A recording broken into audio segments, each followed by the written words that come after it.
Hello and welcome. My name is Maureen. I'll be taking you through Computer Applications Module 1, topic Introduction to Computers.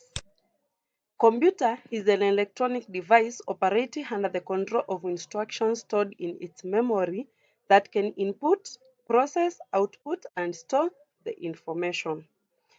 We have functions of a computer. We have 5 functions of a computer. One is to take data as input, process data and store it as useful information, generate output, store that data or instruction in its memory, control all the four steps, that is input, process, output, and store data. So it controls the 4 steps. Then we have components of a computer. Any computer consists of 2 major components, that is hardware and software. Hardware is the physical elements of a computer, that is the elements that can be touched, or physical elements that can be seen and touched. For example, we have a mouse, monitor, keyboard, hard disk. On the hardware components, we have input devices. The input devices, these are peripheral to provide end data and control signals to an information processing system. They translate data from form that humans understand to form that computer work with. For example, a keyboard. On the part of processing, we have central processing unit, that is CPU. This is the brain of a computer, and it's the most important element of a computer. Comprises of 3 main parts, that is arithmetic logic unit, control unit, and register. The arithmetic logic unit executes all arithmetic and logical operations. Examples of arithmetic operations include addition, subtraction, multiplication, and division. Examples of logical operations under arithmetic logic unit are compare numbers or compare letters. We have the control unit, CU.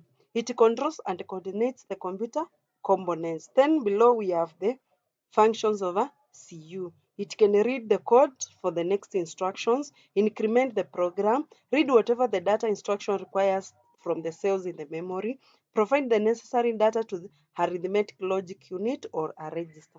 Then we have the register. That is the third part of a central processing unit. Then registers store data that is to be executed next.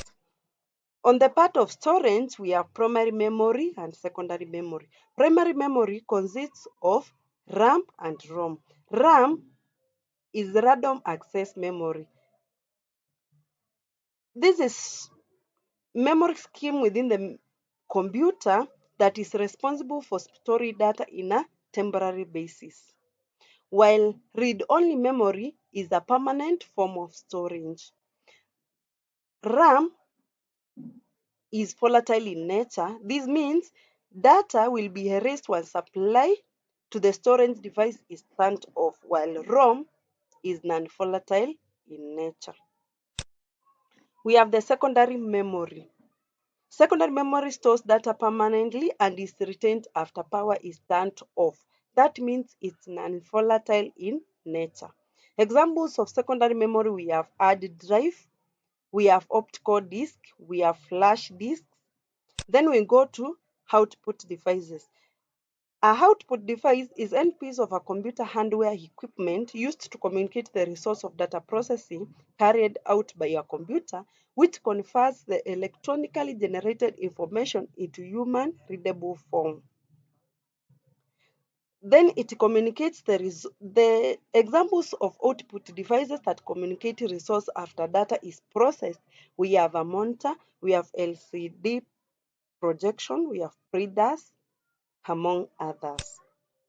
Then we have the second category after hardware is software component. The software components are divided into 2. We have software and applications software. Then the system software provides the basic non-task specific functions, while application software is used by users to accomplish specific tasks. Example of a system software, we have Microsoft Windows.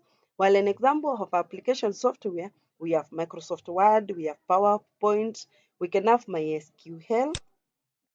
Then we have units of measurement in a computer. The basic unit of a measurement in a computer is a bit, and it's composed of ones and zeros. Other units are kilobytes, megabytes, and you can convert a kilobyte to megabyte, a megabyte to gigabyte, and vice versa. Then we have speed measurements. To measure the speed of a computer, it's measured by hertz, which represents CPU cycle. Other units of measurement of speed, we have megahertz, we have gigahertz, and you can convert vice versa. Classification of computers. Computers are classified generally according to size and power. We have personal computers, we have workstation, we have mini computers, mainframe, supercomputers. Then we have the characteristics of computers. One characteristic of a computer is that computers are fast, they are accurate, they are diligent, the storage capacity is high, then they are versatile. And that is what I have on introduction of computers. Thank you for listening.